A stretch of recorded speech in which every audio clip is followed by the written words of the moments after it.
இங்கே தனியாக இருக்கும்போது எங்கே இருந்தாவது டோப் டோப்னு ஒரு சொட்டு சத்தம் கேட்டிருக்கா? அந்த மாதிரி ஒரு சத்தம் தான் அரவிந்த் வாழ்க்கையை புரட்டி போட்டுச்சு. அரவிந்த் ஒரு ரூம்குள்ளே ஓடி போய் கதவை பூட்டிக்கிட்டான். ஆனால் அந்த சத்தம் துரத்திக்கிட்டே இருந்துச்சு.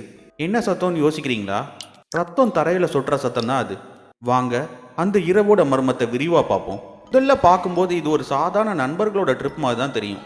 ஆனால் உண்மை அது இல்லை. 5 பேர், பல வருஷமாக பூட்டி கிடந்த ஒரு மாளிகை, அப்புறம் ஒரு பழைய ஃபோட்டோ. இதுதான் அந்த கதையோட ஆரம்பம். ஆனால் அன்னைக்கு ராத்திரி சரியாக 11:47க்கு கேட்ட அந்த ஒரு ஒலி அவங்க 5 பேரையும் ஒரே நொடியில் உரைய வச்சுது. கேட்கவே விசித்திரமாக இருக்குல்ல? வாங்க இப்போ கதைக்குள்ளே போகலாம். அந்த மாளிகை 5 வருஷமாக பூட்டியே கிடந்துச்சு. அந்த ஊர் மக்கள் அதை பிளட் பங்களான்னு தான் சொல்லுவாங்க. ஏன்னா 2018 ஒரு முழு குடும்பமும் அந்த வீட்டுக்குள்ள மர்மமான முறையில் தற்கொலை பண்ணிக்கிட்டதா ஒரு தகவல் இருக்கு. அதுக்கான காரணம் இன்னைக்கு வரைக்கும் யாருக்கும் தெரியாது.